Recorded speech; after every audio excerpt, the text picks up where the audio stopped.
Good morning, Raptor Freaks. Lexi Out's here. It's Sunday morning, and it's a misty, foggy Sunday morning out where I'm at because of the snow melt. There's a lake out in front of my yard. It looks pretty cool, actually. Like I want to add some fish right now because I've got a big, huge pond out in my lawn right now. It's beautiful. All right, guys, we've got a couple things to do today. We've got a Portland Trailblazers game later this afternoon. It's going to be around 6 p.m. Eastern time tip off for our game tonight, 5:30 pregame. And we also have to react to the Raptors 905 losing their 10th straight game, breaking a record for their G League team. They've never lost 10 games in a row until yesterday. And well, they lost to Windy City Bulls in a close game that had a real tease at the end of it that we might be able to win it at the end of the game, but we weren't able to win it. And we'll go over that too. So let's get into it. Latest lineup news coming at you right now for the Portland game and also our ref report. Let's go, Raptor Freaks. Let's go. All right. Yeah, there's always changing with the Raptors right now with the injury report. And of course, we have a couple of different shifts of different guys coming in and out of the lineup. So let's go down the laundry list for the Raptors for today. First of all, Jacoby Walter is out for today. It is rumored that he may be out for the rest of the season due to his hip injury. Jamal Shed is on the injury list today, guys. He hasn't been on the injury list at all until today for a while. He is probable, though. He will probably play, but he has a shoulder injury, and it may be that stinger he took in the last game against Utah that he's feeling. So Jamal Shed is on the injury list as probable. Jonathan Mobo has been upgraded, guys. He is not out for sure today. He has a questionable moniker for his nose injury. We got some fun stuff to talk about Jonathan on the Instagram stories. But first, Jonathan is possibly going to play today. And that would be nice to see J-Mo return to the Raptors lineup.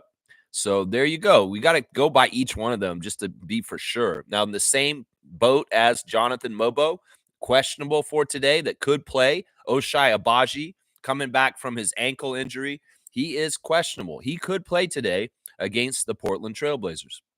Because we have a back-to-back where we play the Trailblazers today and the Suns tomorrow in Phoenix, there will be split shift. And right now, I can tell you who's on which shift and who's on which shift going tomorrow.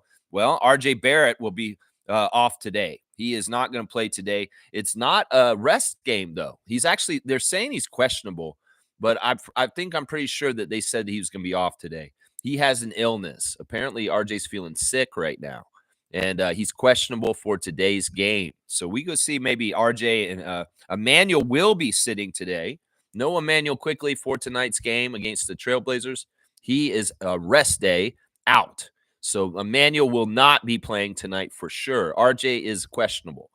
Also, Brandon Ingram's still out. Grady Dick is still out due to his knee injury. And Ulrich Shamshay is out. No Scotty or Jakob on this list. So we can expect Barnes and Pirtle to suit up and play for the Raptors against the Trailblazers tonight. But it's looking like Quickly and Barrett will be out this game. So that's what it's looking like. Hopefully J-Mo and Oshai can return, and we'll have a good complement of players to play tonight. So, yeah, I'm going to speculate that our starting lineup tonight will be Jamal Shed starting, even though he's probable to play. He's on the injury list, but I think he's going to show up with A.J. Lawson, hopefully. Maybe Jamison Battle. We'll have to see. Scotty Barnes, Jakob Pertl, and I don't know if Oshai comes back, he should start. So, but it could be very well Jamal Shed, AJ Lawson, Jamison Battle, Scotty Barnes, and Jakob Pertl starting for the Raptors tonight. So yeah, Orlando Robinson, Chris Boucher, Colin Castleton, Jared Rhoden is still with the 905. He will not be with the Raptors today, just so y'all know. So yeah, that's what's going on with our team right now. No Emmanuel. RJ, Oshai, and J-Mo are all questionable. So that's pretty much it. Portland has some interesting injuries too right now. They had added some guys this morning.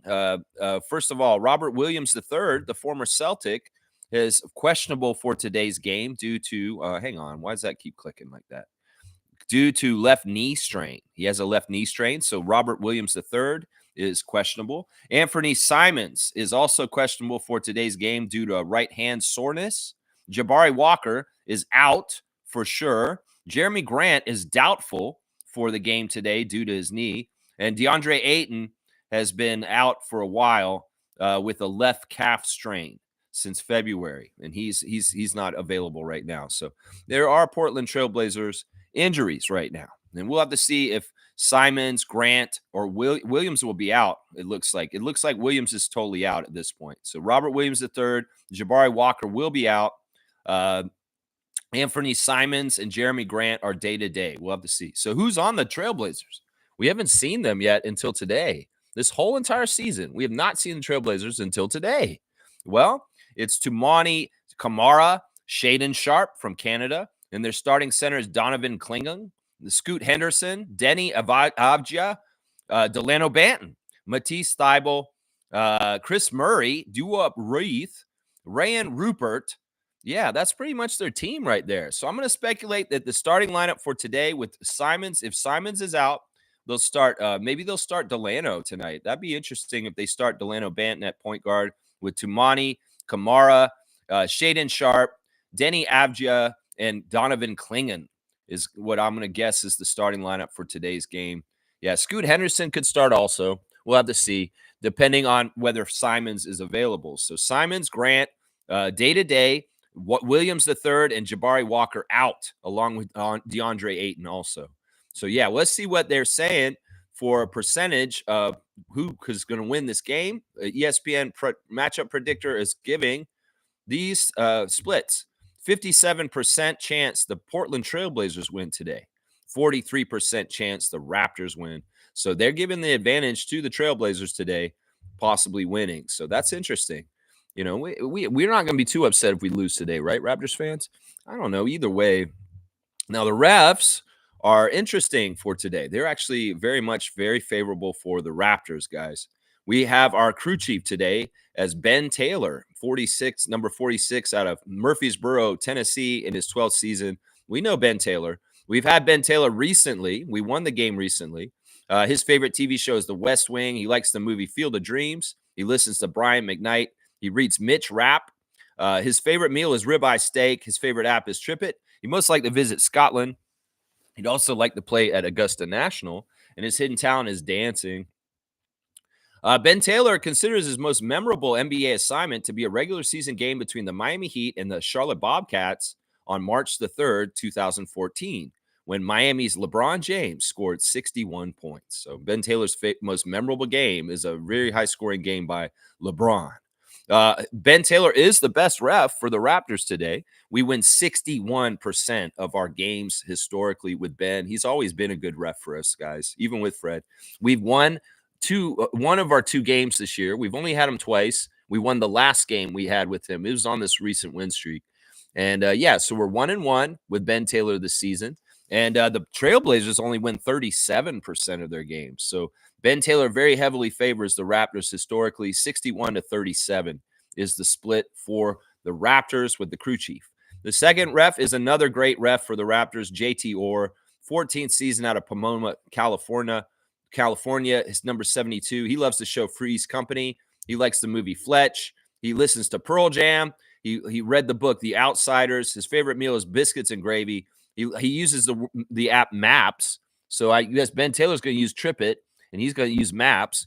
He most like to visit Glacier National Park. His bucket list is to start a dog rescue, and his hidden talent is he's an impressionist painter. I remember talking about this recently and wondering about what a JT Orr piece would look like.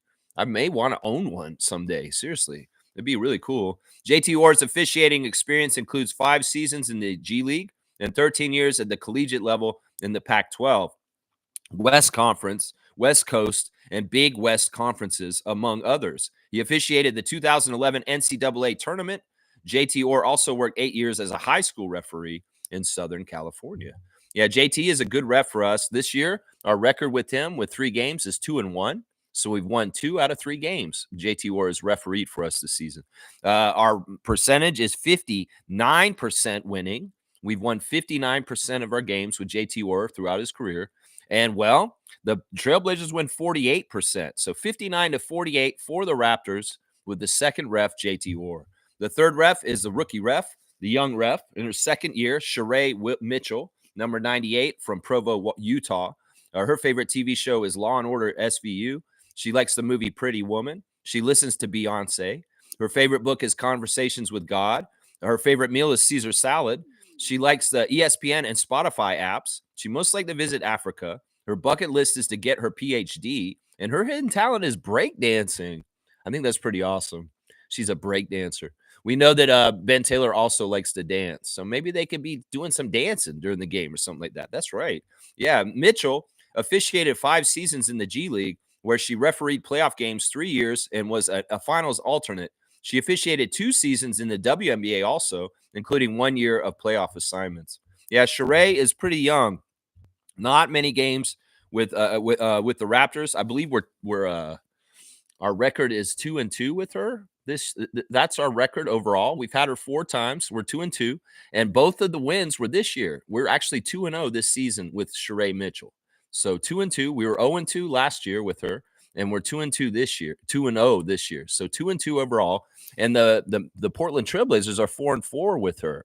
So they're both 500 records, even split, right down the middle with Sheree Mitchell for both teams. 2-2, 4-4, 500, 500, even split with Sheree, the third ref. So there's your ref report. Yeah, I feel like Ben Taylor, JT Orr are fantastic refs. They've always done very fairly for the Raptors. And Sheree, well, she's a rookie, and she's actually really a good ref so far. I've seen her a couple times this year, and I've thought that she's done a very good job. She's very feisty and stands on her ground, and that's good. Some of those players will try a young ref like Sheree Mitchell, but no, she ain't having it. In some ways, she's got some Tony Brothers in her. Let's just put it that way. So, yeah, there you go. There's your ref report. Favorable for the Raptors. Let's go. Let's see what else is going on here with the chat this morning. Good to see Commissioner of Fun, Trevor J, is in the house. What's going on, Trevor? Happy Sunday morning, my good friend. Whatever is real will find you. Believe that anything you lose is a lesson. Accept that. And whatever you gain is a blessing. Own that. There you go, Trevor J. What is right for you will stay, and what is not right for you will go. And that is just the part of it. And, you got to leave space open to allow new things to come into your life if you need to, Yeah. Thank you, Trevor, for your words of wisdom. Trevor J saying Peyton Pritchard broke the NBA's record for the most threes made off of the bench in a single season with 219 threes. Wow. I mean, I get that. It makes sense. That guy is kind of like bombing threes out of his mind all the time. So it makes sense that he would break this record. Trevor J saying Angel Reese wins the first unrivaled basketball 3-on-3 Defensive Player of the Year award. Interesting. So this is an off-season league that some of the WNBA players are playing in right now, this unrivaled league. And, well, Angel Reese is Defensive Player of the Year. Okay, interesting. Very interesting. Also, Trevor's news report is Russell Westbrook is the second point guard in NBA history to reach 26,000 points. That's interesting. So who would be the other one? Who's the first one? I'm wondering. Who's the number one point guard? I don't know off the top of my head. But, yeah, okay, so Russell's got 26,000 points. Interesting. Is Kyle Lowry the number one? Kyle Lowry might have more points. I don't know. Kaz is here. Good morning, Kaz. Good morning to Kaz. Always good to see Kaz in the morning. I know he's not working. It's Sunday. So hopefully you're enjoying your day off, Kaz. Trevor's saying, happy game day. Whoever is on the floor, let's be Portland. I just want you to keep on winning. Yeah, we'll have to see. It'll be fun. I want to see Delano tonight. That's one thing I want to see. I want to see Banton. I want to see where he's come along to at this point. Because you got to think about Delano's been in this league as long as Scotty, as long as Justin Champagnie, because they all came in together with David Johnson in that rookie class. And Delano Banton has been gone from the Raptors for a few years now. He's been in Portland for a couple years now after a little brief spot in Boston in between Toronto and Portland. And I want to see how Delano's developing. I want to see how he's coming along as a player, because I don't watch the Portland Trailblazers other than when we play them. And it's been a long time since we played them. So this will be interesting to see Delano Banton with his development. And much like somebody like Koloko and other people around the league, well, let's see if he's coming along and wonder what if he had stuck around in Toronto. I know in some ways Toronto made the decision to move on from him themselves, and it wasn't necessarily Delano that wanted to move on from Toronto. Either way, he's still the first Raptor that was ever drafted from Toronto, and that's still special and important. So Rexdale Bus, it'll be nice to see you tonight. And I'm sure Scotty's going to enjoy playing against you tonight, too. That'll be fun. We'll have to see that. Scotty versus Delano Banton tonight. Yeah, guys, we're going to get to see that. Fiercey's here. Good to see MJ in the chat. Good morning, fam, and happy game day. Yes, Trevor, a win is a win, but a loss is definitely a lesson towards winning. Yeah, it's also at this point, standings stuff.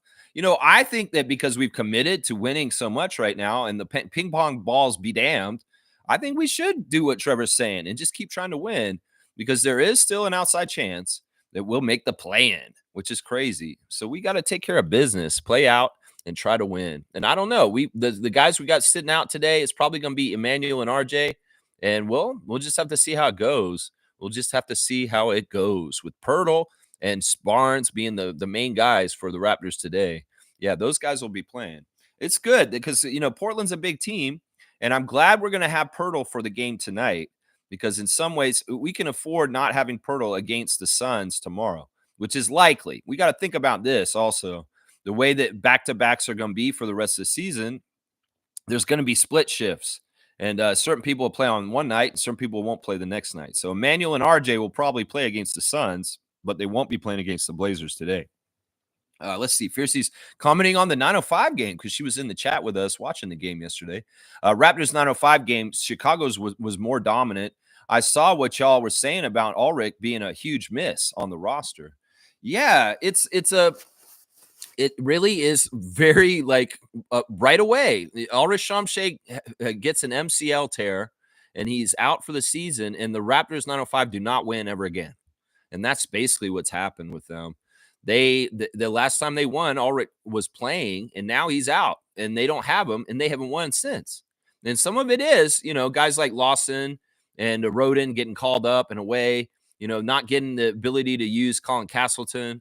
Some of it is, Frank Kaminsky officially gone from the team. He's had arthroscopic surgery on his knee now, and he is out for the rest of the year. And also he's expecting a child now. So even Frank Kaminsky's gone. So it's just like they don't have a real center. They don't have a real paint presence. They have no defense interior wise. And any team in the G League can go right in the lane and score on the 905 as they wish. And that's really been the case this whole entire 10-game losing streak since Shamshay got hurt. And that's the crazy thing. 905, that league, G League, is so like 50-50. There's going to be some bad teams you're going to hit. And you won't have a losing streak like this ever. Well, they have a 10-game losing streak for the first time in the Raptors 905 history. But much like Ashley Docking and Warren Ward were saying on the broadcast, and Andrew Jones had a post on his Instagram in the last couple of days, the G League team is for development. It's not necessarily for winning. It's not necessarily for winning G League championships. It's to service and help the Raptors main squad and supplementing talent. And if you look at it from that perspective, the 905 has been extremely successful this year because they've sent multiple players up to the NBA as on two-way contracts, starting with Brandon Carlson at the beginning of the year. And then, with Jared Roden, Eugene Omoruyi, and AJ Lawson successfully coming up, and Colin Castleton. That's a success story. And the other success is in the fact that AJ Lawson and Jared Roden have come and plugged in to the regular Raptors and have been playing a very, very effective, helpful game for Darko on the Toronto Raptors. And that is provided by Andrew Jones developing and playing them right the way that Darko wants them. And they were easily slid into the Toronto Raptors from the 905. And that is a success in itself. So it's obvious. They've very much painted the picture of what the goals for 905 are to me in recent days by putting out some information and also talking about it on the broadcast. That the 905 is for developing players first and foremost. And it's not about winning. And it's also for helping the big squad in any kind of way they can by supplementing a pipeline of talent to them to help them when they have people that are gone. And if that is what we're gauging the success of Raptors 905 on, forget their record. They've been extremely successful this year because we've got AJ Lawson playing for the Raptors right now at a very high level and fitting in very nicely with the Toronto Raptors. So yeah, that's something that I'm glad, the post by Andrew Jones on 905 just hit really hard with me. And it's like, look, y'all can look at my record. Y'all can look at what we done on 905 and say this is a failure.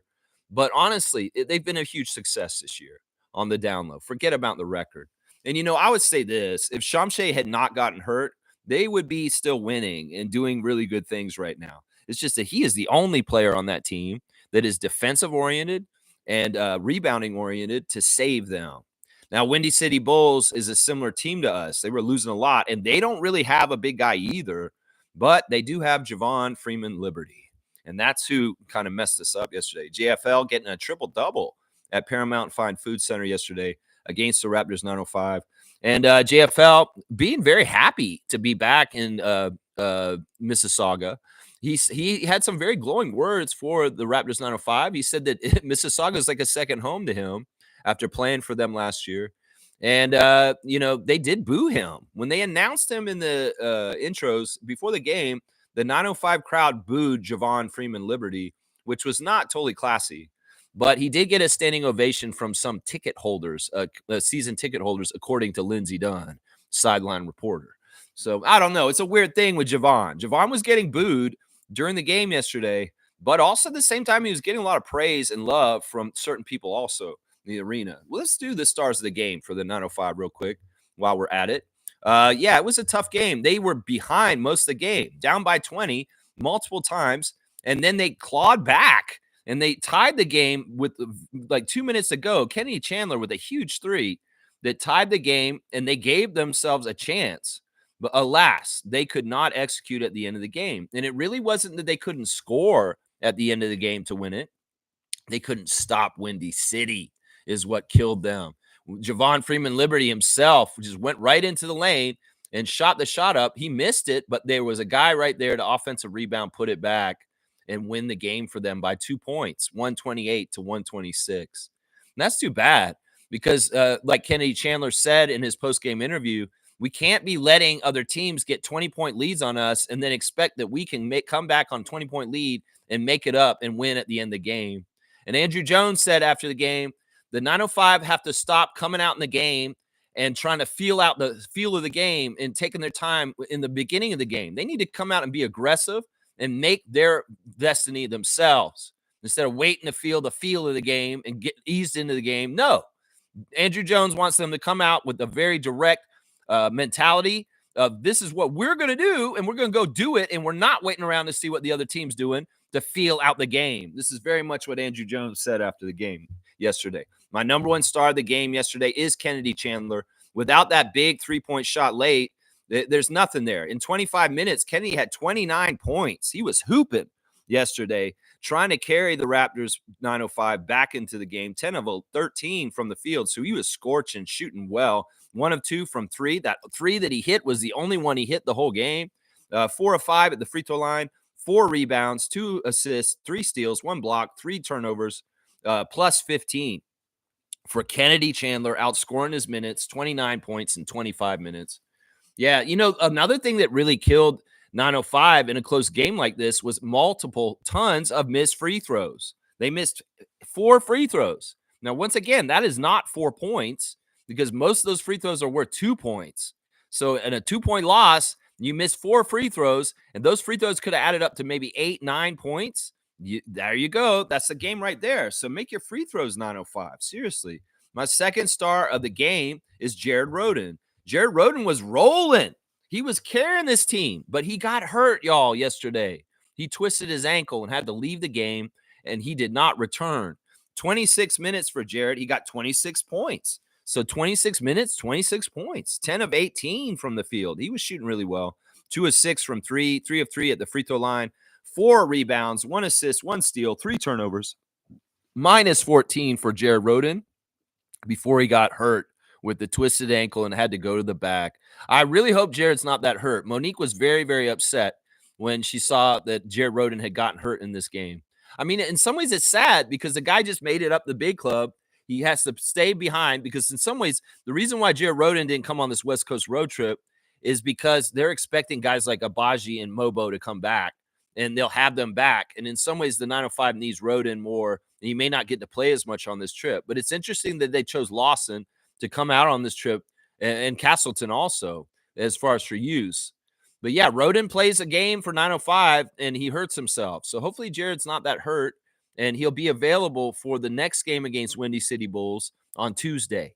So they're going to play them again, I believe on Tuesday. It's either Tuesday or tomorrow. They're going to play Windy City Bulls again. My third star of the game for 905 yesterday in the loss is Eugene Omaroi.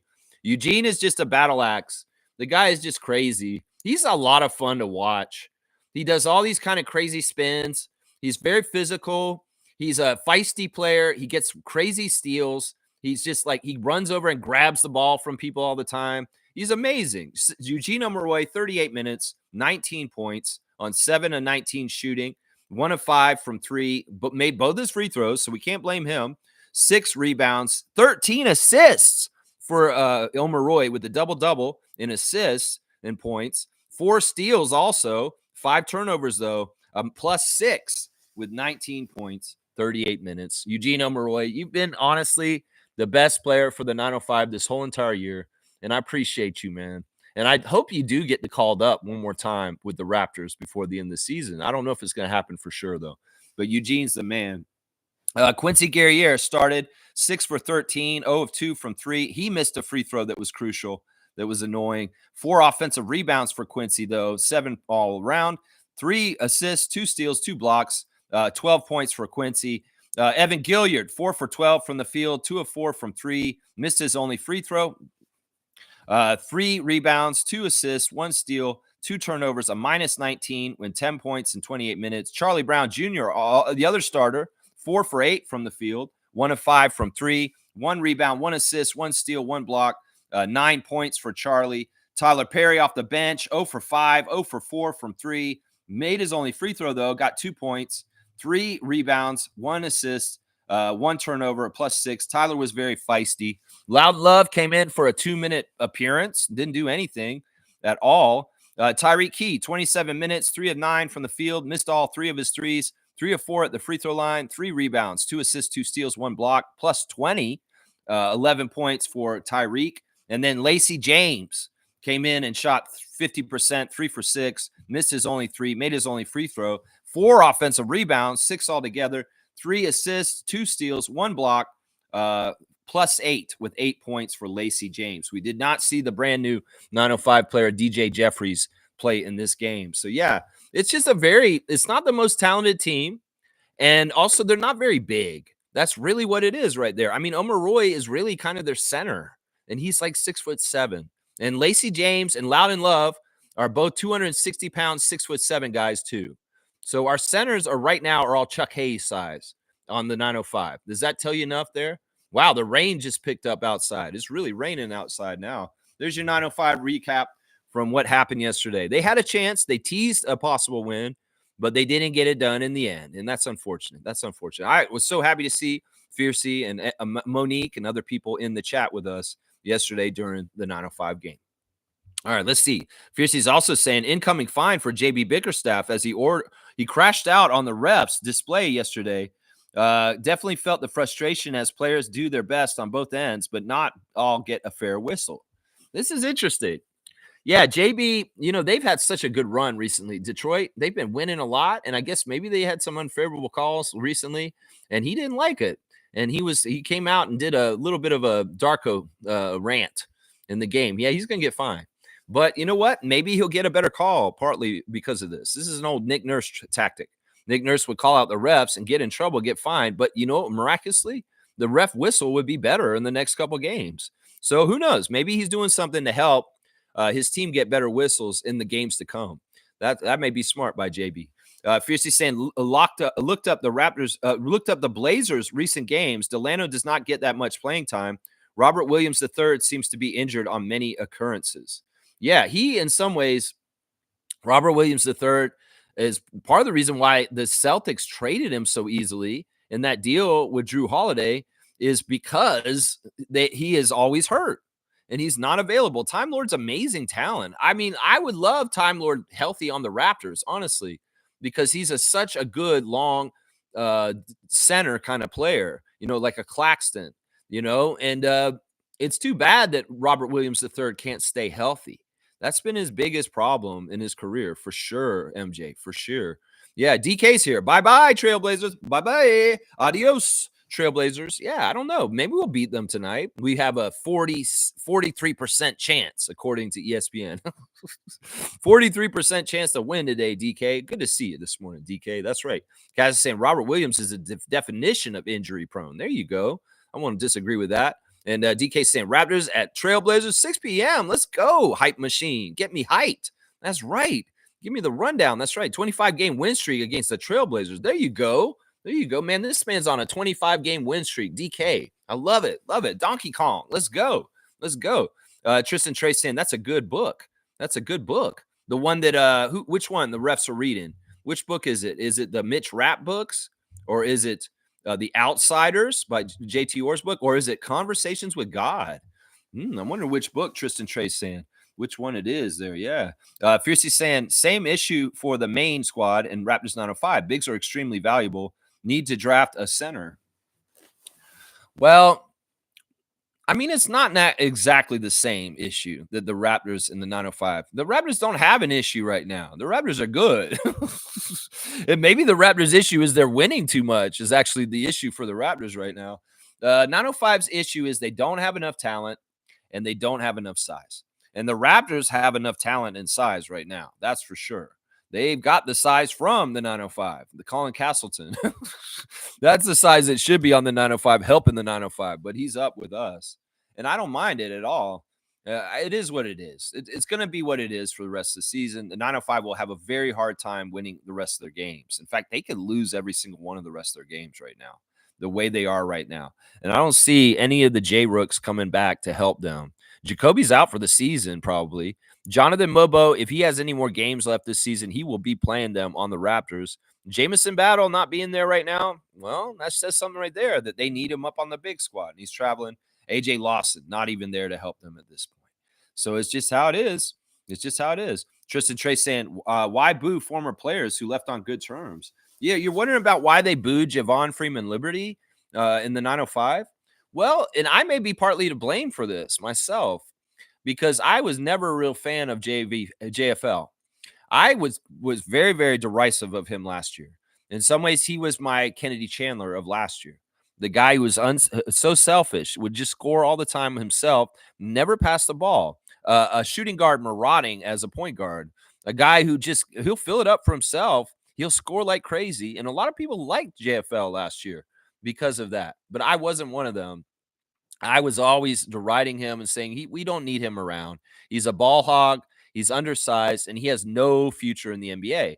And a lot of people saw what Javon Freeman Liberty was doing for us, especially when he came up to the Raptors and the big squad. And they were like, this guy's awesome. We want to keep him here. And I'm like, no, this guy's player build and his type is a losing player type and build. So I put out a lot of bad, negative things about JFL last year, saying that we don't need him on our team. Because I was pushing back against a lot of Raptors fans who loved him.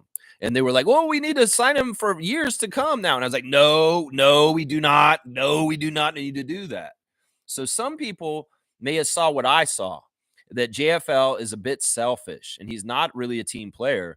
He's very much a black hole when he gets the ball. It's kind of like Gary Trent Jr. Gary Trent's an awesome scorer and shooter, and he shoots every time he gets the ball, right? He doesn't pass it. Well, Javon's the same way. And he wouldn't fit in with Darko's system very well. He was on our Summer League team last year. Remember, Javon played on Summer League for the Raptors. And, well, even then, he was scoring a lot for himself, but he wasn't getting his teammates involved. So I think that in some ways that's maybe why some of the fans at 905 were booing him when they announced his name, is because of how selfish he was as a player when he played for us. I don't get it either. I wouldn't have booed him. I think that they should have just been neutral on JFL and not booed him. But alas, there is also the comment that he made when he first came to the 905 saying that I'll enjoy my time while I'm here.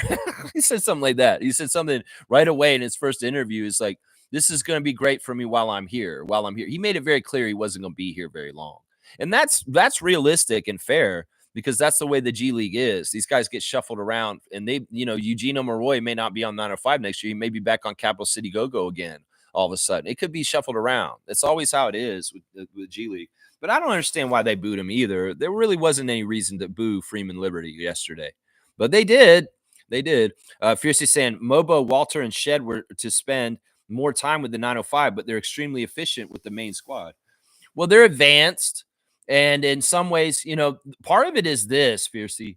This whole entire season, the Raptors have had one or two injuries at all times. And that has meant that there's a lot more rotation minutes that have been opened up for guys like Shed and Mobo on the main squad battle. And in some ways, that took away from their time being on the 905 this season. That win streak that they went on in January when they were 11-4 to start the regular season of the G League. They had Jacoby Walter, Jamison Battle, Jonathan Mobo, Jamal Shed all jumping in here and there. And they had guys like Kaminsky, and they had all kinds of different things going on at the same time. So they really had a bolstered, talented roster at that time because the rookies were playing for them. So when they were 11-4, that was a good time because they had Mobo, Shed, and all them. But it's like when they couldn't play anymore, when they had to come up because people were getting hurt, well, that made it so that the 905's cupboard was bare of talent all of a sudden. So that's it right there. That's it right there. Let's see. Trevor J wants me to scout Danny Wolf. I think I did look at Danny Wolf already, Trevor. I looked at Danny Wolf because I thought he was like Joe Wolf's son. But I'll go look at him for a second now. But I'm pretty sure I've already looked at Danny Wolf. I think that Nako got me to scout him already. Yeah, I looked at Danny Wolf already. I remember him. He looks like he's not related to Joe Wolf, but he looks like he is, but he isn't. Yeah, I already looked at this guy. I wasn't that impressed. He looked like he was slow, and he's big, but I don't like him. I don't like him. I didn't want him. Tristan saying I saw him, Trevor. He looks like a good second round pick. If he falls there, could see him as a power forward also. Yeah, I think when I looked at him, I thought he was too slow and lumbersome. And that I wasn't that impressed with him. So he was a thumbs down from me. I remember when I look, he was a thumbs down from me as far as being on the Raptors. There may be other players in the second round that may be better, but we'll do this more like seriously when the playoffs start. Like when the playoffs start, I'm going to go back through, and I think I might just do each of the draft picks going down from the top. Like I might go and start with Cooper Flagg and do a real deep scout and really, really talk about Cooper Flagg on a deep level. And then go all the way down through like the most important draft people that could be around that the Raptors may be targeting. So Fiercely saying, sorry, Lex, I should have been more specific. Same issues in the sense when Jakob doesn't play, we lose. Yeah, I mean, this is just basic basketball stuff, MJ. You know it from being around your daughter's teams and stuff like that. If you have the biggest player on the court, you can dominate the boards and dominate the paint. If you're the tallest person on the court, you should get all the rebounds, like Walker Kessler did the first time we played the Utah Jazz. It's just the rules of basketball. You're the tallest player, you're gonna get the most rebounds. If you don't have tall players on your team, you're not gonna get rebounds. And the other factor that's really hurting the 905 the most is that they have no paint protection. They have nobody stopping anybody who's coming in just to lay up shots. And that is the biggest problem. The rebounds are one thing, but not being able to stop anybody in the lane and people are just able to score as they want to. That is the hugest problem for 905. They have no interior defense. And Shamshe was a shot blocker and somebody who protected the paint. And he was very good at deterring people. And the stats all show it when he was available in the game. That teams' shooting percentage went down when Shamshe was available for us. Yeah, so, I mean, I guess that's a similar thing as far as when Jakob doesn't play for the Raptors. We're at a disadvantage with our paint protection also. That's for sure, yeah. Kaz is saying, I agree. JFL was very one-dimensional. JFL was ass on defense, too. Yeah, he was interesting yesterday, though. He got a very low-key triple-double yesterday, and they're celebrating it, though. Javon Freeman Liberty in 39 minutes yesterday got 14 points, guys, on 3 of 14 shooting. So horrible shooting. Absolutely horrible shooting. 3 of 14. He missed all 7 of his three-point attempts. He shot 7 threes and didn't make a single one. He did make all of his free throws, though. 5 of 5 at the free throw line. 13 rebounds, 10 assists, 14 points. So he technically got a triple-double, but it's very low-key triple-double. He did have 2 block shots too also. So it's kinda interesting. The guy that was really killing it for them was Jameer Young, 14 and 19 from the field, 4 of 4 at the three-point line, 32 points for Jameer in 35 minutes, with 5 rebounds, 6 assists, 3 steals also. Really, really good. And then also Emmanuel Miller was a very good player in the game yesterday. You guys may not remember Emmanuel Miller, but he worked out for the Raptors pre-draft last year with Zach Edey. When Zach came up to Toronto and worked out at the OVO Center for the Raptors before the draft, Emmanuel Miller was there. And Emmanuel's from Scarborough. He's Canadian, and he's the brother of Leonard Miller. And he played really big for the Windy City Bulls yesterday. And this is what Warren Ward said during the game. And I thought I agreed with this. And sometimes you don't want to do this, but Emmanuel Miller looks like Jimmy Butler. He plays a little bit like him, and he kind of looks like him too. And he was kind of making overtures that Emmanuel Miller was kind of like a poor man's Jimmy Butler out there. And I won't disagree with him. The man was playing very feisty and playing very to win. But I was intrigued by Emmanuel Miller yesterday. Seriously.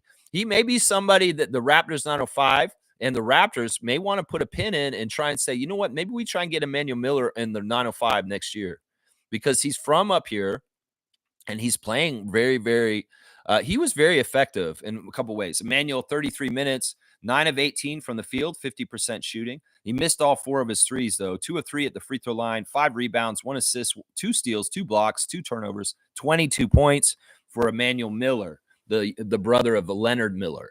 Yes, that was an interesting part of it all there with Emmanuel. Because, yeah, he was in town. And I remember in the interviews during that time, he said, I'd love to play for the Raptors because I'm from here. So he got to play against the Raptors 905 last night. And, well, maybe he'll play for the Raptors 905 next year. That would be cool. I'd be all about that. Fiercely saying, yes, I forgot Battle on my list. Also a good and effective replacement with the main roster. These guys aren't really replacements. It's not the right term. They're on the team because they're two ways, and they kind of go back and forth. Now, Jameson wasn't two-way, but he got upgraded to a full contract. And, well, it's just that, they progressed really well with their development. And in some ways, they've been so useful and helpful that Darko wants them on the Toronto Raptors. And that's it right there. I mean, if these guys weren't as good, they'd still be down there. That's part of it. But Battle, Shed, Mobo, Walter, all 4 of the J-Rooks, they have all excelled and gone way beyond in their rookie years what possibly we might have thought they might have done. Some of them may have stalled out, at least one of them, and maybe they would have been stuck down there. But they all did really well. They all did really well, for sure. Yeah. Yeah, let's see. Trevor's saying the WNBA draft will be April the 14th. That's cool. So like in a month from now, WNBA draft, it'll be the first draft that the Golden State Valkyries are involved in their first year in the WNBA. It's too bad that we're not in this year. If everything had gone according to plan and MLSE had taken the bid for the WNBA team, we would be playing this year. But Ed Rogers screwed that up, and we're a year after now. But everything that Golden State Valkyries are going to do, we're going to do a year from now. So their path and their journey is something we can look at to see what is a preview of what we're going to be doing with Toronto Tempo next year. So, yeah, good stuff. April 14th, WNBA draft. Thank you, Trevor. And then we'll have to see if Paige is going to get drafted. Paige Bookers. Is that how you say her name? Bookers. Kareem Thomas is here, our dunk champion. He is the Vince Carter of dunks on our channel. The greatest dunker of all time, Kareem Thomas. I honestly think we can jump to 7th or 8th spot by the end of the season. Our schedule favors us incredibly. Then the Raptors going to do something ridiculous and take care of the Cavs or the Celtics to 7 games. Man, I love whatever you're on this morning, man. Did you go to Denny's? You got that Grand Slam or something, man. I don't know. Man, I am going to have my realistic expectations. But, man, 7th or 8th, really? We'd be lucky we get to 10th, honestly. We'd be lucky if we get to 10th. If 7th or 8th, really? Really? You're crazy, man. I mean, I want to believe what you're saying. This is like the most positive Raptor Freak kind of take that you can have, but I'm trying to be tethered to the ground in realism here. But you know what? If this happens, Kareem, I'm going to say Kareem said this was going to happen. And if it does, I'll be like, yeah, Kareem Thomas said it. He said it. Kaz is saying 3 for 14. Damn. Yeah, an 0 for 7 from 3. 3 of 14 from the field. JFL with the triple-double. He shot 3 of 14 and got a triple-double. I don't know. I like Javon. I like him as a person. I just didn't like him as a player. I just didn't like him as a player. In some ways, I see him as a waste of time on our team. And that's why I was like, let's move on from him. And you know what? He's back home. He's from Chicago. He's on Windy City again. And in some ways, there's joy in that. Smooth saying, I watched a bit of the Knicks Warriors last night. Josh Hart got into a verbal altercation with Tom Thibodeau. Knicks fans wondering why PJ Tucker is on the team. They think he serves no purpose at all. That's hilarious. No, they were trying to say PJ Tucker is like a spirit animal. And he came on the team and he gave them certain spirit. That's what they would say when he first showed up, because they had like a successful game right after he showed up. And you know, this is the funny thing to me. I saw a highlight of them having a game winner and winning the game, and everybody running out on the court, all the Knicks in a game in the last week. And PJ Tucker ran out there like he had something to do with it, like he was celebrating with it. Man, you just showed up, bro. You've been sitting at home this whole entire year, and you're gonna come out and run out there like you've done something this year, grabbing on your teammates and stuff like that. Man, have you even played a minute of in the season? Seriously, have you even played 1 minute of playing time this year, PJ Tucker? So how the hell are you gonna run out on the court with the New York Knicks when they make a game winner and act like you're celebrating with them? Seriously, I don't get that. Now, Pat Bev, he may help them better, but it may be for his trash talking and garbage time. I don't know. But PJ Tucker's washed. I don't think you even play him. You put him on the court, he's too slow. He's gonna get beat, and it'll be hilarious. I don't know why they got him either. Now you're saying that Josh Hart got into it with Tom Thibodeau. I mean, listen, those Villanova guys are talking to you, Coach Tom. You need to chill out with playing them so much. Mikal Bridges told you, bro, stop playing the starting lineup so much. Now, you're not listening, Thibodeau? Well, Knicks fans, you're just going to go through some heartache again. They're going to tease you all year and make you think this and this and this. And they're going to be a huge failure in the playoffs because your coach is crazy. I'm going to say that right now. Your coach is crazy. Crazy. Trevor's saying that the Nets lost last night. Should I go look at the standings, guys, and just check out where we're at with the standings right now and see what's going on? I know we're above those two teams. I'm all right with it. Yeah, so now we're 24 and 43. The Sixers are 22 and 44, and the Nets are 22 and 45. And we're at 2 whole games above the Brooklyn Nets at this point. We are 1.5 games above the Sixers. Now with the Chicago Bulls, who are 28 and 39, we are exactly 4 games behind them. Now, if we're going to try and get in the 7th or 8th spot, like Kareem Thomas is saying, if we're going to get to the 8th spot, they are 6.5 games ahead of us, the Orlando Magic.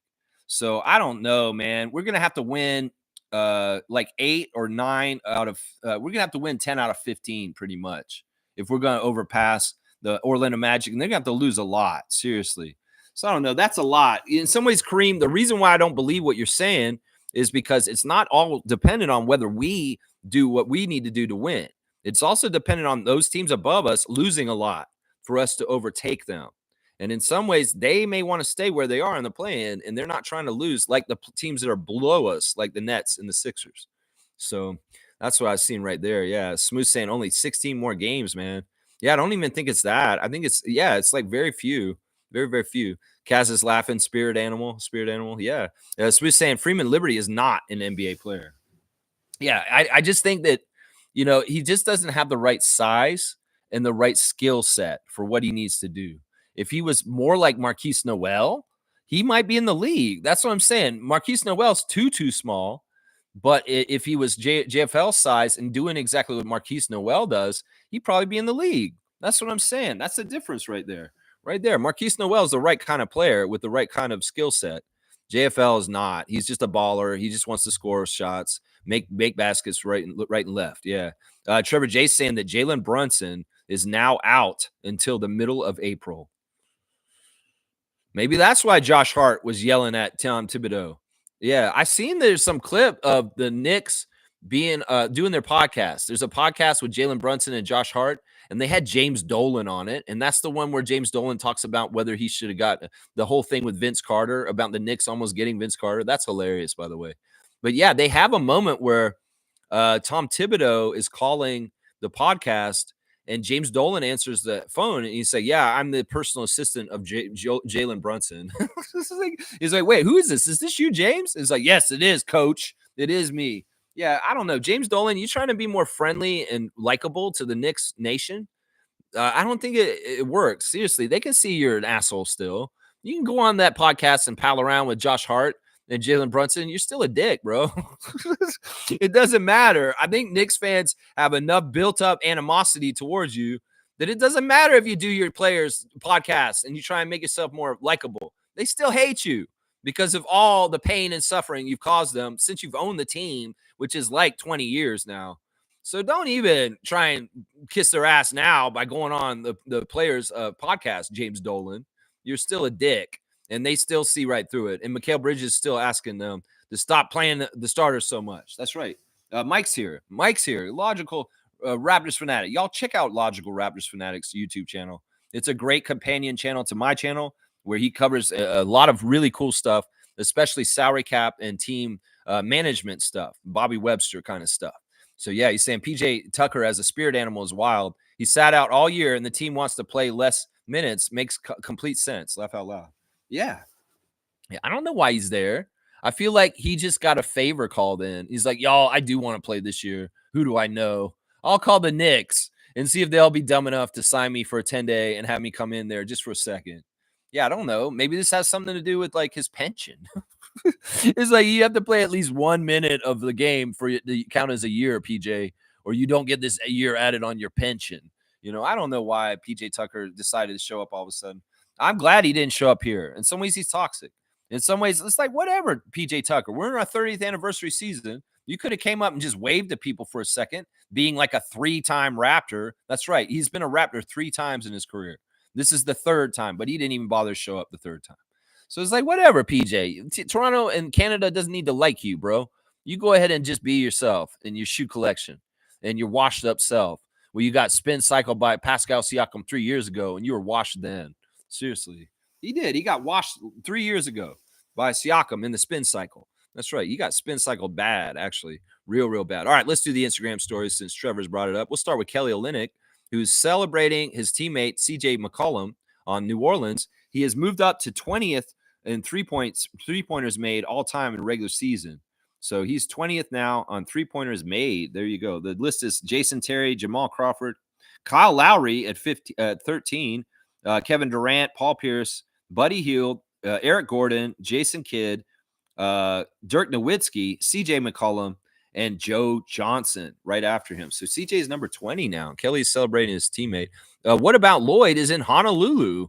I don't know. Lloyd's in Hawaii all of a sudden. I don't know what's going on there. Let's see. Toronto Tempo showing off the people with the swag. There was somebody at the Leafs game the other night wearing a Toronto Tempo sweater, putting it on blast there. That's cool. Zach Edey is celebrating his former teammates. I guess, is that Purdue? I don't know. Some guy named Morton. I don't think that is actually Purdue. This is CSU. So I'm not sure what school that is. But Zach Edey is celebrating that guy. Eugenio Marui is posting his line from yesterday. 19, 13 assists, 4 steals. Very, very good stuff. Jacoby Walter with an image of him and Orlando Robinson in the hallway in the back, getting ready to come out for the game, where the area where the team prays together. So it's nice to see Jacoby in a black and white picture there with O-Rob. Jared Roden with a picture of him and O-Rob helping AJ Lawson up. So, yeah, Jared, hopefully your ankle's all right and you can play for 905 and get back to the Raptors, too, as soon as possible. All right, here's the Jonathan Mobo stuff. It's so stupid. All right, first of all, Scotty got a mink coat, right? He was wearing it on the Game Day Fits the other day, where he had a full black mink coat and a mink hat that goes with it, and he was looking real styling. Now, some people may not like real fur, Scotty, and you may have got comments for that, but he's just wearing the mink. So apparently, Jonathan Mobo asked Scott if he could try on his mink coat and hat and his little gloves too. And he said, let me try it on. And he did. And Scotty took a picture of him in it with his little nose bandage because his nose is broken. And Scotty put him on blast on his Instagram saying, let me try it on. And Jonathan reposted it saying, so we're trolling now, huh? So it's nice to see the fun of the friendship, best friends, Jonathan Mobo and Scotty Barnes, with the mink coat incident right now. That's what's going on right now. Jonathan Mobo, mink coat, You go check out the picture. It's on Scotty's Instagram stories, and it's silly. So I guess Scotty's trolling Jonathan a little bit this morning. That's right. That's what's going on. Jamal Shed has got the mink coat on blast on his also, but it's Scotty wearing it coming into the game the other night, wearing the mink hat and the mink coat. So I don't know. Jamal must like the mink coat because he put it on blast on his Instagram. Norman Powell's got to understand the grind gear on blast like crazy. Raptors 905 highlights from the game yesterday. Yeah, it's too bad. They're just undermanned and undersized. What are they going to do? They can't do nothing. In some ways, they almost won. It's really defeating, though, because they've come close in some of these games in this 10 game losing streak to almost winning. Like yesterday, they almost won. They really could have almost won, but they just didn't execute exactly right at the end, and they lost by 2. And that's how it goes. AJ Lawson with a picture of his dunk in Utah the other night. That's really cool. Let's see. And that's about it. That's the Instagram stories for today. Yeah, the mink coat. This the Instagram story of the day, the mink coat. Yeah. Trevor's saying that hopefully Chris plays today. Yeah, I was saying this yesterday. Darko, please play Chris tonight. You guys are in Portland, Oregon, and Oregon Ducks is Chris Boucher's former university that he played for, and he has a lot of fans in Portland. And it would be kind and nice of you to play Chris Boucher in the game tonight against Delano Banton and the Trailblazers.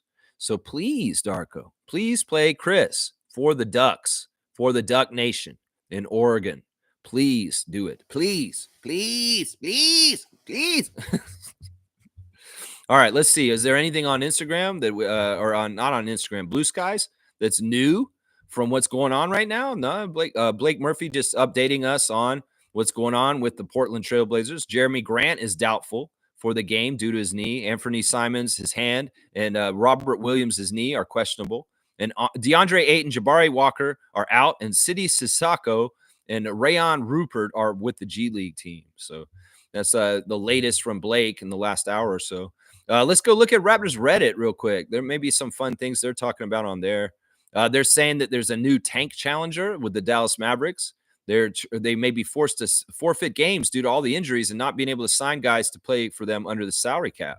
So this is interesting. They're having a hard time in Dallas because everybody's hurt, and they need to field a certain amount of players to be able to play in games. You have to have I think 8 or 9 players to be able to play, or you forfeit the game. And well, I don't know. They may be cashed out because of salary caps. This is a weird situation for the Mavericks right now. Very, very weird situation. Raptors Reddit has the Toronto Dragons logo up from 1995, the alternate universe that we would have been the Toronto Dragons. And you can see the logo on Reddit right here. Let me see. Let me go get the tab, and I'll go ahead and send it into the chat so y'all can look at it on here. If you guys want to see the Toronto Dragons, what that would have looked like. It's kind of interesting. There's the tab right there. It's on Reddit. You guys can go look at it for a sec and see what the Toronto Dragons logo would look like. There's Scotty's coat on Mobo. Raptors Reddit's all over the mink coat news. Let's see. This guy here is saying, you guys need to chill. This team will be fine if we don't get a top 5 pick. That sounds like somebody you know. That sounds like somebody you know. That sounds like me, honestly. Oh, there's Raptors Reddit. We checked out what they're saying on there. They're crazy. They're wild. They're fun. That's right. All right, let's see what else y'all are saying right now. Smooth saying SGA had some sick moves last night, man. He was amazing. He's really in the zone recently. Like some of the highlights I saw from the game against Boston in the last week was high level stuff. I mean, he's playing Boston, the champions, and probably maybe the team, maybe they might have to play in the finals. And SGA was doing that Michael Jordan shit, like just slinking through people, just such perfect body control and just making baskets in inexplicable ways. And I love that kind of stuff from Gilgeous-Alexander. So he's in his zone right now. He's doing stuff right now. Oh, yeah, he is. He is. Trevor's saying they're saying if Chris plays, we win. But we are winning, and he is not playing. So what is the logic behind that? I know. That's why I'm saying there's something wrong with this logic, Brian Windhurst. If Chris plays, we're more likely to win. But we've won 6 out of our last 7 games. Wait, Chris would take away from minutes for the young guys in development. But Garrett Temple is playing every game. Yeah, I'm just like, play Chris tonight. in Portland. Please just play Chris tonight. That's all I'm saying. That's all I'm saying. Smooth saying that SGA took it personal against Dennis Schroeder. Yikes. SGA dropped 48 points last night. So this is the game where JB Bickerstaff got upset because they were playing the Thunder. Well, JB, you're playing one of the top teams in the league, and you know they're getting favor with calls. So I'm not surprised y'all didn't get no calls against the Thunder, a top team with the top record in this league right now. It is what it is. There's going to be some of that. You know, Smith saying there was some Canada, Germany vibes. You mean some get back from FIBA stuff? You mean SGA was targeting Dennis Schroeder because of Germany and Canada business on FIBA? Interesting. Very interesting. I can see that. I can see that.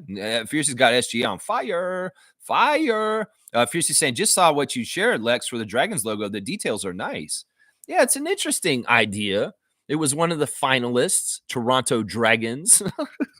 Of course, John Batove said the two next names that would have made it, other than Raptors, were Grizzlies and Bobcats. That those were the two names that were the closest. And then John said in the Hello and Welcome podcast recently that both those names were taken by teams immediately after. Like the Grizzlies became Vancouver, but we were actually considering using the Grizzlies name here in Toronto, guys. And then Bobcats, of course, went to Charlotte when Robert Johnson bought that team for a while there and named the team after himself, the owner of BET. So yeah, Bobcats, Grizzlies, you know, T-Rexes. That was the original name that Batove wanted. He wanted Toronto T-Rexes. And then his son said, no, Raptors, Dad, because of Jurassic Park. Let's see. Smooth saying, can you believe the Clippers traded SGA? Wow. In his first year with the LA, you saw what he might be. Now he is. I'm going to be honest. I didn't see SGA turning into this. When I saw him as a young player, I didn't think anything of him. I kind of saw him the same way I see his cousin Nickel. I didn't think he'd become this guy. I did not peg him for this. Seriously. I thought he always looked slight of build and like too fragile. But it doesn't matter. This dude is just how he is. And it doesn't matter that he's slight of build, Lex. He's a badass. So, yeah, I don't know. I mean, I understand the Clippers have made horrible decisions with trades with different things like Kawhi and also with SGA. And I'm not surprised. I'm not surprised. The Clippers have fumbled all kinds of stuff. All kinds of stuff. Fiercely saying, as he once said, SGA is consistent. His whole life is consistent. That is high level aura. Well, that's the thing. Like it really is true. You build habits. You build daily routines. You build things that you into your life that you just build towards good stuff. If you really are disciplined and you stick to this stuff, and that could be in any field of whatever you do. You can have different things you do because this will really help me with my job, or this will really help me with relations with other people. And you just stay disciplined and you stick to what you do with your routine, and boom, all of a sudden it becomes second nature and it's easy. So if SGA has certain routines and certain ways of conducting himself that are conducive to him being on the high level that he is, well, he's doing it right. And it's built into his lifestyle. That's really right. The high level aura. That's right. This is saying, good morning, Lex. Not sure if you've heard, but the Sixers are currently being investigated for Maxey and Bitch and PG missing so many games, reported by Shams. Okay, they are being investigated. Yeah, they're not the only ones. OKC's in trouble too. Apparently, they've been investigated. There's an article on ESPN right now saying that OKC is the ones who are getting investigated for this same topic. And let me see. Yeah, sources, NBA are looking into OKC sitting 5 starters versus the Blazers. And, it really is the kind of the all-star stuff, because SGA and Jalen Williams are both all-stars this year. That is a problem. They're looking into it. And in this article, it actually does say the NBA is also looking into the Sixers for recent absences of players of Paul George, Tyrese Maxey. Not necessarily for Embiid. We know Embiid's actually hurt. But I'll bet they're looking at Maxey and George right now and wondering if Philadelphia is trying to enhance their loss column with a healthy Maxey sitting on the bench. Interesting. I wonder if they get the same kind of insurance investigators as insurance investigators. These people that are supposed to come around and see if somebody's lying about getting hurt.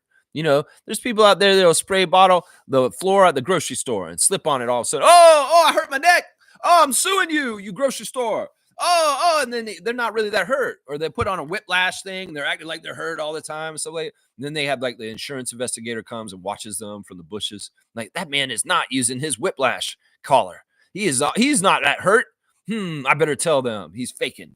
Is that what they do? Are they going to be watching Tyrese Maxey from away and say, man, he doesn't look that hurt. He doesn't look that hurt. We better tell the NBA. Maybe that's how it goes down. I want to think that. I want to believe that there's a weird job out there that's like watch NBA players to make sure that they're actually hurt job. That'd be fun. You're like a cross between Magnum PI and some weird cornball guy that just kind of sits in a car all day and watches for Joel Embiid, whether he's going to leave his house or not. Yeah, I wonder if he'll walk out. If he walks out on his front porch to get his newspaper, I won't see if he's hobbling. That's right. Is that a job? Sign me up. I'm all about that. Yeah, I'm all about that. It's such a weird one, man. It's such a weird one. Yeah, snap. There you go. Snap. Fiercey saying, yes, and Nick Nurse made another cryptic message at the post game, which the Sixers didn't post on their social media. It still got leaked. Well, what is the message? I don't know what he said. Nick Nurse, in some ways, like I said last week before we played the Sixers, he's humbled and defeated for this year. And in some ways, all the pressure's off of him. And that's part of the reason why he could smile. That's part of the reason why he could pal around with Darko after the game and hug him and be cool, because the competitive edge of Nick Nurse is off right now because the Sixers are officially dog shit and tanking. And in some ways, Nick has all the pressure in the world off of him. It's like, well, we're just supposed to lose now. And it's like, it can't be his old ornery, crazy ass self, because it's like, what is the point? If he was like that still in this tanking mode that they're in, that would be kind of scary. It'd be a little psychopathic. If Nick Nurse was still crazy and like ultra competitive, even with the team losing so bad, man, he'd be like busting short circuiting in his brain if it was like that crazy. Tristan saying, speaking of the Clippers, I don't know what they did with Highland. Bones Highland? Yeah, they traded him.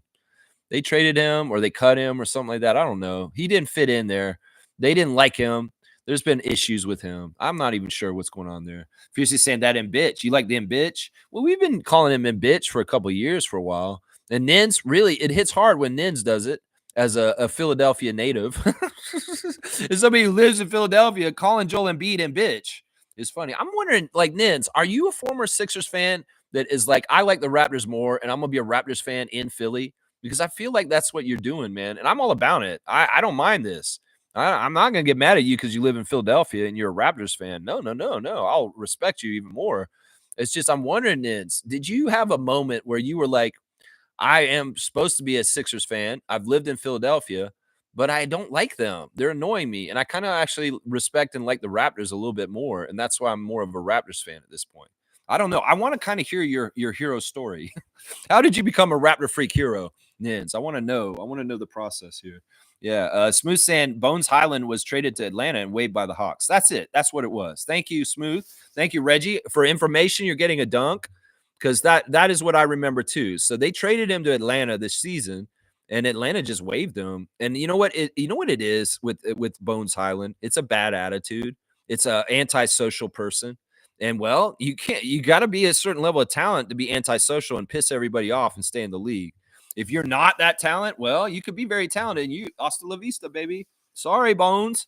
You pissed off enough people in this league that don't like you. And the one that really mystified me was his exit with the Nuggets. This man was on a championship team with Jokic, and he couldn't be happy around there.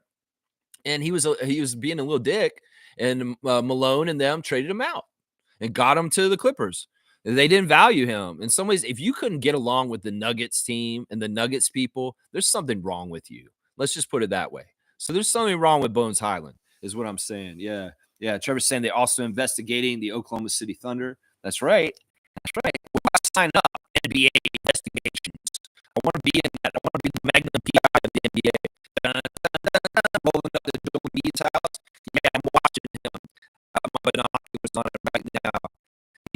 Very bad food for him, and that's why he's out of shape. Yeah, I can tell. It goes right to his knees. Yeah, there you go. Tristan Trey saying, with all these season-ending injuries and surgeries, maybe it's good. Raptors are taking time with injury recoveries. Yeah, there you go. One of the things that is weird about right now is that the Raptors, even though they're very injured, it does seem like there's a lot of injuries for us mostly healthy. Brandon Ingram is that, but RJ, Scotty, Jakob, and Emmanuel are not that hurt. They're taking rest days and taking days off, and they're not as hurt as Scotty and Pearl were at the end of the year last year. So in some ways, even though we're in a period where we have a lot of injuries, there are secondary injuries. The primary guys have been available. And that's part of the reason why it's well. It wasn't even the easiest part of our schedule too. But yeah, part of it right there. I'm lucky and happy that we haven't had we don't have injuries for our team ever anymore. As much as possible. And they bring it back.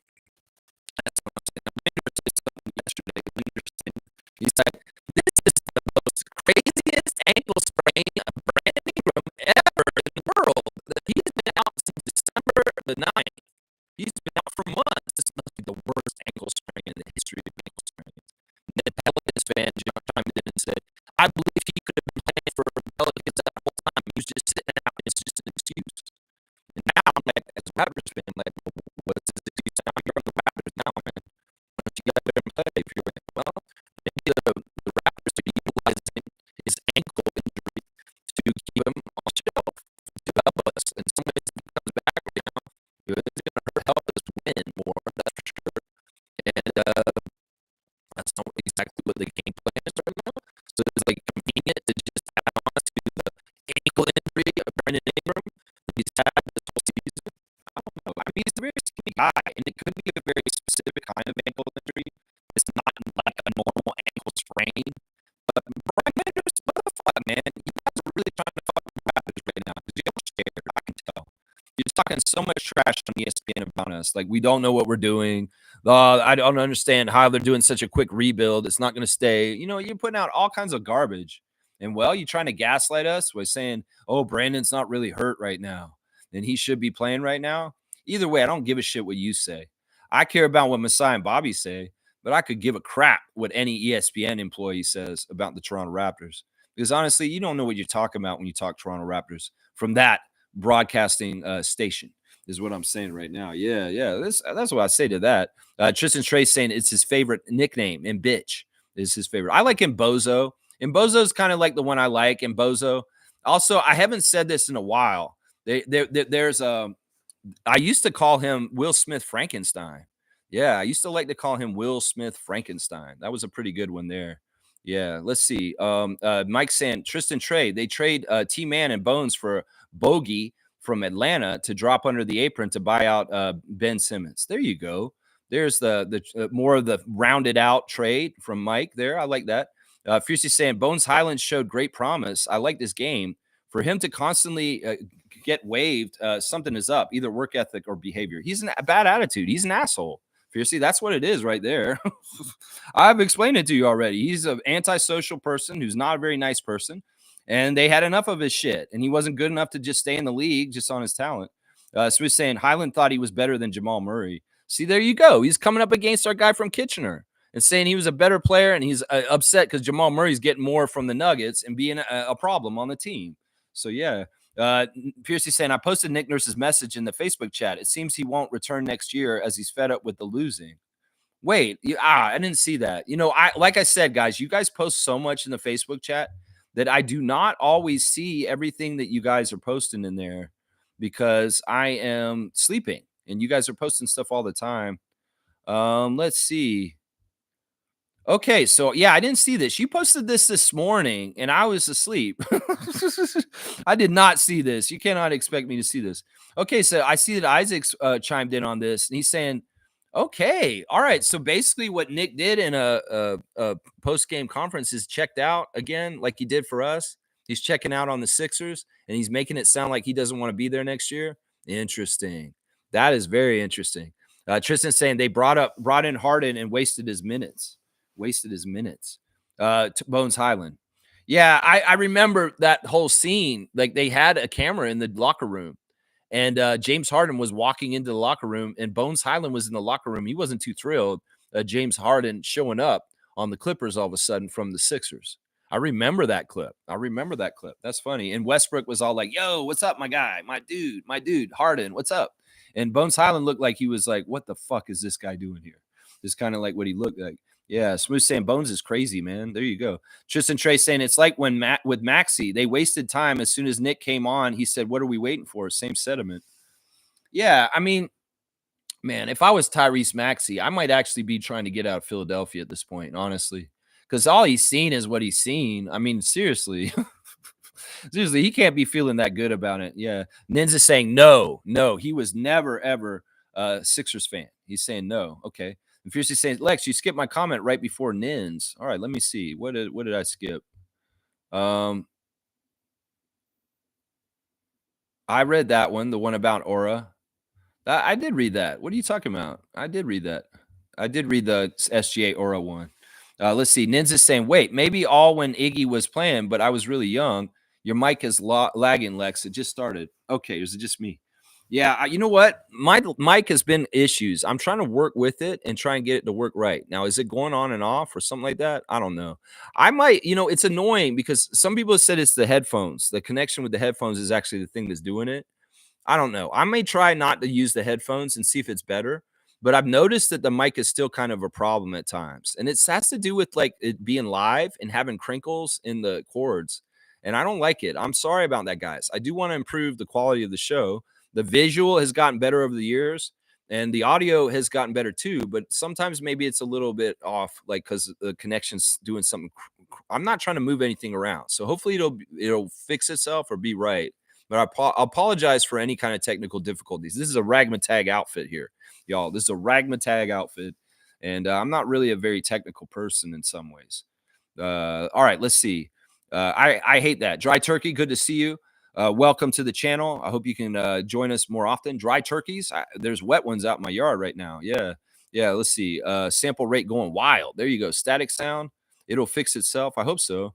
MJ saying you're working in a team-oriented environment. You better have people skills or at least develop them. If you know you need help in that department, too bad for Highland, but team synergy matters. No, fuck Bones Highland. He don't deserve nothing. If he's a knucklehead and he gets kicked out of the league because he's a knucklehead, so be it. He's not the first guy that's gotten kicked out for that. Dry Turkey saying he has a Raptors mic. He's got to get himself a Sixers mic.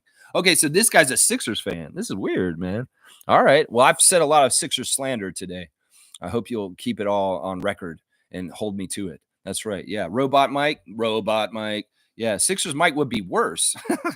Dry Turkey, man. You're Sixers Nation. We don't mind Sixers fans being in here. We love our Sixers fans to a degree. We love you guys. Running back Philly's rooting for us right now. So you know what? Thanks for the rooting for the Raptors right now. And you know what? We're above y'all, and y'all are getting good, better draft pick. And I want y'all to keep y'all's draft picks. Seriously, I'm not hating y'all like that. I know y'all will fumble it. That's why I want y'all to keep it. And Oklahoma City would do better with it if they kept it. So in some ways, I want y'all to keep your pick. So y'all go ahead and stay at the bottom of the league and keep your pick. Seriously. And watch your coach leave this summer too. That's right. Smooth saying Washington beat Denver last night. Jordan Poole, game-winning 3. There you go. There you go. Jordan Poole hit a game-winning 3. All right. And the mic is okay. It just had a little storm there. Okay. All right. It's stupid. I don't understand why it does that. I don't try and hit it or do anything to it. I really don't try and touch it. In some ways, I got to be really smart. And the other thing I need to do is like make sure I'm staying this right distance away because I have a tendency to come in and talk like that. And that'll make the levels go up and down. So I need to just stay in one spot. Yeah, I'm getting better. I'm in development, y'all. I'm in mic development right now.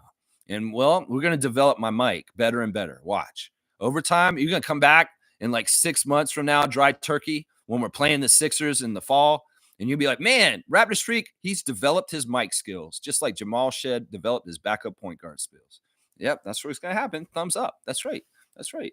Let's see. Tristan Trey saying same thing with Golden State trading Jordan for Chris Paul was stupid. Yeah. I mean, yeah, there's all kinds of weird stuff like that. I don't know if that was stupid. Honestly, I would have done that. Jordan Poole was an idiot. I don't like Jordan Poole, and he deserves to be on Washington. And I'd pick Chris Paul over Jordan Poole. I would. I'm different on this one. Trevor's saying, don't nobody know a story but better than a motherfucker who wasn't even there. What? What is that statement just out of the blue? Don't nobody know a story better than a motherfucker who wasn't there. I mean, I don't know. Half the stuff I'm saying is out my ass. I wasn't there for any of this stuff. I'm just going by what I see in the press and things that y'all are talking to me about. All right. Wayne's saying, morning, Raptor Freaks. Another day, another game. Let's enjoy these days before the non-basketball days of summer. All you cloud GMs supposed to be in dreamland with your video scouting. Let's go Raptors. I love it. I love it. Wayne's such a hard ass. Like he's tough, man. He's tough. I love Wayne's trainer. Wayne's got the right attitude. In some ways, him and I are very similar. But yeah, I'm with you, man. Let's enjoy the Raptors basketball games while we can during the season. And it's gonna be off season soon. And we don't have WNBA yet this time. But now it will not be easier to get through the summer once the tempo we're playing. Yeah, we need to just be thankful for basketball and just life as it is right now. Because life can change. And we don't want life to change in bad ways in the near future. Let's just put it that way. We want good things happening and just good, sane, the mind prevailing, and no crazy stupid shit happening. Yeah, honestly, this is the Spanish origin story. It was awesome. This is just like in the comic book. I don't know Niz's origin story as a Raptors fan. He became a Raptors fan in 2016. That's awesome. So I know he's 24. So that means you became a Raptors fan like when you were like a teenager. You were 12, 11, 12. So you were pretty young. It was during the playoffs versus Heat. Something about how Kyle and DeMar played I really liked. Then learning Kyle grew up in North Philly, I really gravitated towards him. This is awesome. So Nin's origin story as a Raptors fan is through Kyle Lowry. That's fantastic. So a Philadelphia native became a Raptors fan because of a Philadelphia native named Kyle Lowry. That is awesome. I mean, I get it. I can understand why people became Raptors fans during the DeMar and Kyle era. They were so much fun to watch, and the bromance and the friendship between them was just so appealing and just really fun. And you know, you got to go for the underdog to a degree with Toronto. If you're a Toronto fan, you root for underdogs naturally. And the whole thing with Bron in 2010 was frustrating. But it's something you just wanted to see them get some of it. I was lucky enough to go to the playoff game in the Eastern Conference Finals against the Cleveland Cavaliers when DeMar DeRozan and Kyle Lowry and Bismack Biyombo beat LeBron. It was one of the few games where the Toronto Raptors beat the Cleveland Cavaliers during the decade of the 2010s. And I was so happy to get that game. I was so happy to be there in person and see with my own two eyes. It was a really big deal. And it's sometimes I guess that's part of what it is like. Just like the chemistry with the Mark and Kyle, the way they played for each other, and also the way that Toronto was building towards that championship they got in 2019. Fantastic. I love hearing that Nance is a fan of the Raptors before the championship. Because that means he could really, really enjoy it himself also. As a Philadelphia native, I may have been one of the only people in Philadelphia watching that quiet shot and not putting things to television like that one clip. Philly fan destroyed his television after quiet shot. That's crazy, man. That was crazy. Nance, I'm gonna give you a big time down, man. I'm gonna give you a double dunk for sharing your origin story with us today and understanding exactly when you checked in with us, man. So yeah, that's awesome. He's not a recent one, man. This guy's been with us for 10 years now, and that's fantastic. I love that. So you're gonna get six. So you're 21 now, two dunks, a double dunk, a very rare double dunk right there. That's awesome. Let's see. Mike saying Clipper fans are mad about trading Terrence Mann bones for an old player to sign Ben Simmons off a buyout, and Simmons is hurt now. Yeah, Clippers. It's like Charles Barkley says. I've been fat. I've been skinny. I've been rich. I've been poor, and the Clippers have always been bad. That's what Charles said one day recently. I heard Charles Barkley say this before when he was younger too, but he said it again recently on TNT, where he's like, "I've been rich, I've been poor, I've been fat, I've been skinny, but all this time the Clippers have been bad." It's so good, man. It's so good. I love it. I love it so much, man. Fiercely saying RF reporters working overtime for you. Oh, you mean you guys are bringing stuff into the chat all the time? Yeah. I mean, I'm not up 24/7. Y'all gonna be posting stuff at 3 in the morning or 7 a.m. this morning. I might not see it. That's right. Fiercely saying, okay, my bad for the Aura comment. Laugh out loud. W Stream fam. No, none of bad. It's just I commented on it. I read it, and then I kind of went into that whole spiel about SGA doing things in a certain way in his life and his aura into his life and his daily routine by doing the little habits that he does every day. That was kind of my response to that comment then. Mike saying, your mic issue could be slow down from heat being high. Your video card is pumping at the moment. I noticed recording skips when I record. Interesting. Interesting, Mike. You're recording me? What? Fiercely saying, I'm telling you, Denver won't last in the playoffs. They're not really playing well. I'm worried about them too. I mean, listen, and it's similar to us with our 2019 championship team. They've been dismantled to a degree. People like Bruce Brown and different people having to leave there, and they really just kind of keep the core two guys like Jokic and Jamal. And meanwhile, KCP's in Orlando now, Bruce Brown's in New Orleans. You know, they haven't been able to keep the really good team that they had with their championship because a lot of the pit players had to go. And in some ways, this is the way the NBA makes sure teams don't repeat, that they don't want to repeat. The free agents are lured away after a championship. And the Nuggets are going to have a decline since their championship just because of a talent drain is basically what it is right there. Common Crazy is saying, join the conversation to interact with this creator and others watching this live stream. There you go. I like that. I like that, Common Crazy. And no cussing. It is Sunday. It is the day that people go to church. So I don't need to be cussing. Stillman's here. Good to see Stillman in the chat. Stillman's a longtime Raptor freak, often in our Facebook chat, but not always here today. Good to see you, Stillman. Good morning, Raptor freak family. Same here, Nins. 2016 was my first year as well because Canada had no hockey teams in the playoffs that year, and I decided to watch the Raptors in the playoffs. There you go. I like this. I love hearing the origin stories today of how people got into the Raptors. What made you become a Raptor freak? What made you become a fan of the Toronto Raptors? That's kind of what people are sharing here. That's right. Miami's got 7 straight losses. Man, Mike saying Miami down bad. Okay. Fiercely saying, meanwhile, Golden State keeps winning with Butler. Yeah, it's a honeymoon. It'll be over at some point. Reggie saying East is so bad they will still make the playoffs. Miami, yeah, they're in the bubble, and they're in the playoff. In the middle, in the play-in, and well, that's where they've been the last couple of years, right? They've been in the play-in, and then one year they were in the play-in, they got all the way to the finals. So I don't know. We'll have to see what happens with Miami. Obviously, they don't have Lowry and Butler anymore. They don't have legs to go far in the playoffs. They don't. You guys are right. Let's see. Trevor saying that Slick Watts passed away. Yeah, I saw this. Former Seattle Supersonic and culture icon for Seattle, Slick Watts, passed away in the last couple of days. We've lost some really great former players from an era just a little bit before when I started watching, with Junior Bridgman and now Slick Watts passing away. So this guy was really cool, Slick Watts, just so you all know. Check him out. And it's too bad. It's a real loss for the city of Seattle, man. Real loss. Smith saying they're 11-1 since they got Jimmy Butler.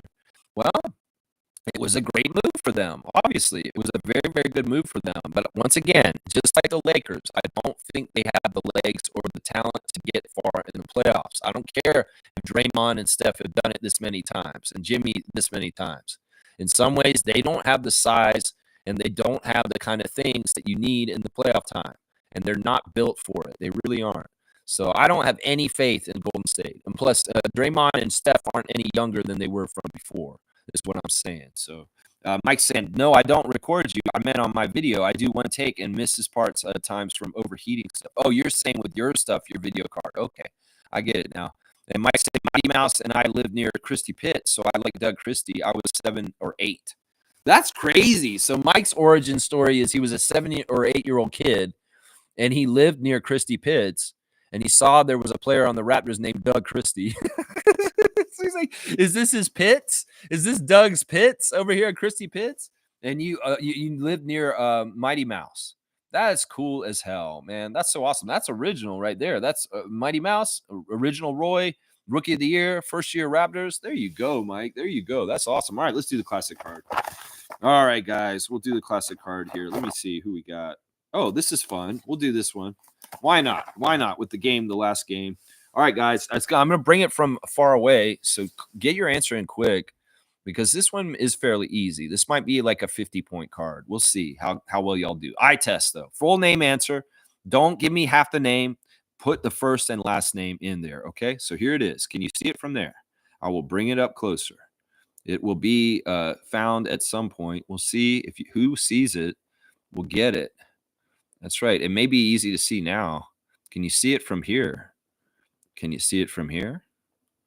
You can see that it's an all-star card. So the color of the jersey is misleading. Maybe it's too easy. I think this is too easy, honestly. You guys should be able to see who that is now. His son's playing in the G League. Yeah, we played against his son this year. 905 played against his son.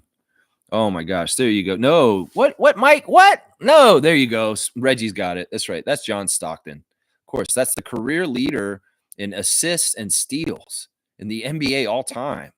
John Stockton, dream teamer from Barcelona Olympics with Magic, Michael, and Larry. That's right. That's John Stockton, anti-vaxxer, weirdo. Utah Jazz legend. We just were in Utah. Yeah, it's a Stockton All-Star card. So 50 points to Reggie. I'm sorry, he's so well known. I can't give him more points. It's too easy. So let me write it in real quick. John Stockton is the card of the day. La la la la la. Where is it? Where is it? Here we go. I got to get down to the bottom of the list. John Stockton, and we're gonna put Reggie in there. Smooth's won this one today. 50 points for Reggie. All right, let's do the rundown and get the hell out of here, y'all. The COVID denier. That's right. Yeah, he's one of those guys. Yeah. All right, let's see. Once again, here's our injuries for today for the Raptors game. Who will be available for the Raptors tonight? Not Jacoby Walter. Jamal Shed is probable, so we probably will see Jamal, but he is hurt with a shoulder injury right now. Jonathan Mobo is questionable. He's been upgraded from out to questionable, so the possibility of Jonathan returning to the lineup is there for today. Ochai Agbaji also even more likely to play today. Ochai Agbaji still questionable. Hopefully he does get out there. RJ Barrett is questionable for today due to being sick. So we'll see if RJ plays. It's very likely RJ will sit today. I'm going to say that RJ is going to sit. He'll play against the Suns tomorrow and rest up today. Emmanuel Quickly is already out for rest. He is on a rest game. So it is very much going to be Emmanuel playing against the Suns tomorrow in the second game of the back-to-back. No Pirtle or Scotty on the injury list, so both of them should be in the game against the Blazers tonight. Brandon Ingram is out, Grady Dick is out, and so is Ulrich Shamshay. So I'm going to guess that the starting lineup for the Raptors today will be Jamal Shed, A.J. Dawson, Jamison Battle, Scotty Barnes, and Jakob Pirtle, with guys off the bench like Garrett Temple, Chris Boucher, Colin Castleton, Orlando Robinson, hopefully Mobo and Agbaji also. We'll have to see if they come back. Portland's got some injuries too. They have got certain players out at this point. Robert Williams is going to be out for sure.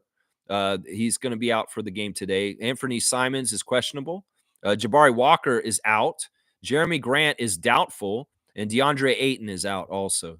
So I'm going to guess that the Trailblazers will start possibly Delano Banton and Tamani Komara, Shaden Sharp, Denny Abja, and Donovan Klingham is going to be their starting lineup. That's what I'm going to guess their starting lineup is. The ref report for today is very favorable for the Raptors. Ben Taylor is the crew chief. He favors the Toronto Raptors. JT Orr is the second ref. He favors the Toronto Raptors. And Sheree Mitchell is the third ref, and she is even, split 50-50 on both teams. 4-4 with the Trailblazers and 2-2 with the Raptors, including 2 wins this year. The Raptors 905 lost to the Windy City Bulls yesterday in an afternoon game. This is their 10th straight loss, a G League record for that franchise. They've never lost 10 games in a row until yesterday. It's sad, pathetic, and I hate it. 128 to 126, a 2-point loss to Javon Freeman Liberty and the Windy City Bulls. Javon Freeman Liberty got a triple-double. My 3 stars of the game in the loss for the 905 were Kennedy Chandler, Jared Rhoden, and Eugene Omarui. Jared Rhoden got hurt in this game. He twisted his ankle, and he may be out for a little bit because of that. So, yeah, there's no birthdays today, guys, unfortunately. No birthdays for today. All right, thanks for watching my show today. Blackhawks saying the world is full of weirdos. We are outnumbered. Yikes. Well, let's get the weirdos banded together and fight against evil, because weirdos are sometimes they're very good to fight against evil. So, yeah, we got to look out for each other and stop letting people divide us on differences that are silly and useless. There's one difference. There's one minority destroying the world, and that's the ultra rich. That's right. The billionaire class is destroying this world right now, and at a very fast pace at this point through the United States government. So resist and stay together, and let's not go along with this bullshit. We got to keep this world free, and especially our country, Canada. That's right. Cool Cat saying, good morning, Rap Free crew. The real competition is losing all these teams. There you go, Coach Cool Cat. And on that note, I'll see y'all tomorrow with reaction to the Portland game and preview for the Phoenix Suns game tomorrow morning, 9:30. Let's go, Raptors. We'll have to see what happens tonight. The other thing I should note real quick is that Portland Trailblazers have not played since Wednesday, guys. They're on a 3-day rest and they haven't had to travel. So that could go either way. They could either be very flat because they haven't played in a couple days, or they could be very well rested and very energetic tonight. And well, we played on Friday. They didn't play since Wednesday. So they've had Thursday, Friday, and Saturday off before their game today against us. And the other thing that's a factor is we have to play tomorrow against Phoenix. And the guys might be thinking about getting on that plane from Portland to Phoenix immediately after the game. So they can't get ahead of themselves. Stay present and take care of business. But the Trailblazers are on a 3-day rest. They haven't played since Wednesday, y'all. They do play again tomorrow against Washington, though, on a double back-to-back also. But they don't have to travel. They're playing us and Washington both in Portland. So, yeah, there you go. There's your preview for today's game. I hope you guys have a great Sunday. Raptorize your day like Nab Bhatia. I'm sorry about the mic. I'm going to continue to workshop and develop my microphone skills so I'm better, like the Beastie Boys. That's right. That's right. Let's go. The 2 turntables and a microphone. All right. Nins is saying W Stream Go Raps. Thank you, Nins. I appreciate that. And look at that. There's Jamal Shed, Scotty, and Darko in the chat there. I love it. I love it. Let's go Raptors and beat the Blazers. Hi, Delano. Hi, Delano. Hello, Rex Delbus.